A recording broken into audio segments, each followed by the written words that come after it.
C'est en 1917 que ce terrain fut choisi, en pleine Première Guerre mondiale, pour y construire des dirigeables. Aujourd'hui, l'aérodrome de Cuers-Pierrefeu est à la fois militaire et civil. Et nous allons démarrer notre petit tour de piste avec l'Aéroclub du Var. Florian et son instructeur vont partir pour une heure de cours. C'est après avoir passé au lycée son brevet d'initiation aéronautique que le jeune homme a attrapé le virus de l'aviation. Ici, tu as le fun parking, la richesse, le moteur. Ici... Mon objectif, ce serait de travailler, oui, effectivement, dans l'aéronautique professionnellement. Hein. Je voulais, par exemple, être pilote professionnel ou instructeur de vol ou pour transporter les parachutistes. Hein.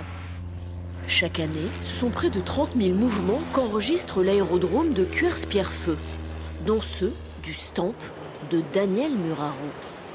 C'est la réplique d'un avion mythique des années 30. Moi, j'ai été émerveillé dès l'âge de 7 ans. Comment? Eh bien, mon papa construisait sa maison, parpaing après parpaing. Il venait me chercher à l'école, il me mettait sur le tas de sable pour que je fasse mes devoirs. Et là, j'ai vu un jour un Stamp, un biplan, comme celui que nous avons aujourd'hui, passer devant moi et descendre.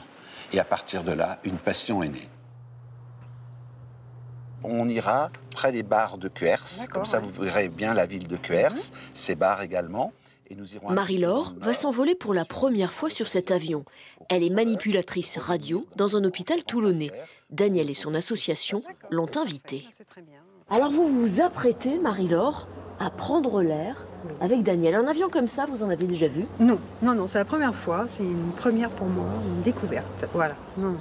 Et alors, vous avez le cœur qui palpite ou Oh ben, palpite un peu quand même, hein. Oui, oui, parce que je pense que c'est un peu impressionnant quand même de se retrouver là-haut, un peu à l'air libre. Oui, ça doit être assez impressionnant.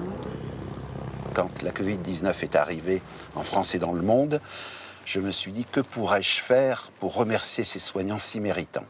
Et l'idée m'est venue de les emmener en avion, de leur offrir un baptême de l'air, et ensuite de terminer ce baptême de l'air par la famille, si elle est présente, et offrir un repas. Vous tirez bien. Est-ce que c'est bien en face de vos oreilles? Oui. Ouais. Là, c'est bon. Très bien. Alors, je vous ferme ça.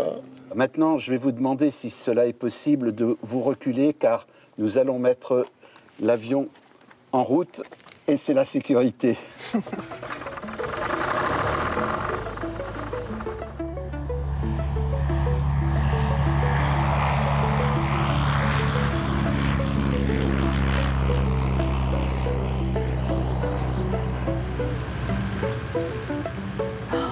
C'est vallonné, c'est très joli.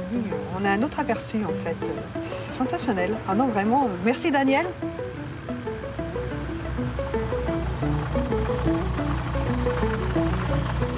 Moi, je suis prête à repartir. Malgré les petites sensations là-haut, Daniel, une confiance absolue, donc parfait. Et alors l'atterrissage, tout en douceur. Et puis pour terminer, sachez que l'association est reconnue d'intérêt général. Vous pouvez lui faire un don. Il servira à ce que d'autres soignantes ou soignants découvrent les joies de l'aviation légère.